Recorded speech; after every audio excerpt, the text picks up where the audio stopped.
Hi viewers, இந்த வீடியோவில் assistant ப்ரொபோஸ்டுக்கான ஒரு தகவல்.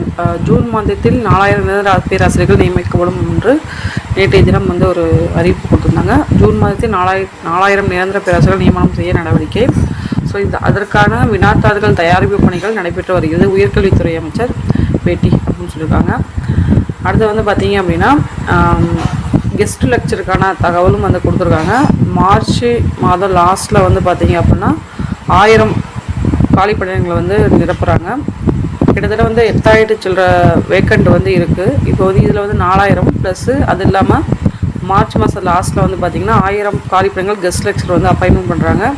இந்த 4000 காலியிடங்கள் முடிச்சுட்டு அதை தொடர்ந்து திருப்பியும் வேக்கண்ட் எங்கே இருக்கோ அதை பொறுத்து இந்த கெஸ்ட் லெக்சர் பணியிடங்கள் நிரப்பப்படும் அப்படின்ற ஒரு தகவலுமே கொடுத்துருக்காங்க. இப்போ பார்த்திங்க அப்படின்னா இந்த 1000 வேக்கண்ட் கெஸ்ட் லெக்சர் ஆல்ரெடி போட்டிருந்தாங்க.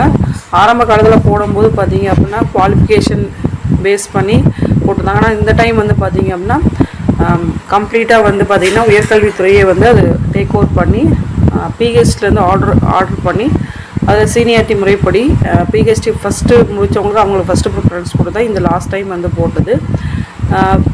இப்போயும் அதே மாதிரி தான் போட போகிறாங்க அந்த 1000 கெஸ்ட் லெக்சர். அதோடு சேர்த்து பார்த்திங்க அப்படின்னா இந்த 4000 பேராசிரியர் பணியிடங்கள் ஜூன் மாதத்துக்கான எக்ஸாம் நடைபெறும் அப்படின்ற சொல்லியிருக்காங்க. அது இல்லாமல் பார்த்திங்க அப்படின்னா இப்போ செட் எக்ஸாம் நடைபெற்றிருக்கு. ஸோ இதில் பாஸ் பண்ணுறவங்க எல்லாமே அந்த எக்ஸாம் எல்லாமே, ஏன்னா இந்த எக்ஸாம் யார் யார் அப்ளை பண்ணியிருக்காங்களோ எல்லாருமே அந்த எக்ஸாம் அப்ளை பண்ணியிருக்காங்க. ஸோ இந்த எக்ஸாம் பாஸ் பண்ணவங்க எல்லாருமே அசிஸ்டன்ட் ப்ரொபோசருக்கான நோட்டிஃபிகேஷன் எக்ஸாம் கண்டிப்பாக எழுதலாம். ஸோ அது மாதிரி தான் இதை ஃபார்மேட் பண்ணுது மனோன்மணி சுந்தரா யூனிவர்சிட்டி சரி, ப்ளஸ் அதை ஃபாலோ பண்ணி டிஆர்பியும் சரி. பட் இப்போ பார்த்திங்கன்னா செட் எக்ஸாம் ஃபுல்லுமே டிஆர்பியை கண்டக்ட் பண்ணுறாங்க. அதேமாதிரி assistant professor notification TRB release பண்ண போகிறாங்க. ஸோ அப்போ செட்டு செலக்ட் ஆகிறவங்க எல்லாமே அசிஸ்டன்ட் ப்ரொபோசருக்கான எக்ஸாமும் எழுதலாம். சரிங்களா? இந்த ஒரு தகவல் மேக் பண்ணது நன்றி, வணக்கம், தேங்க்ஸ் ஃபார் வாட்சிங்.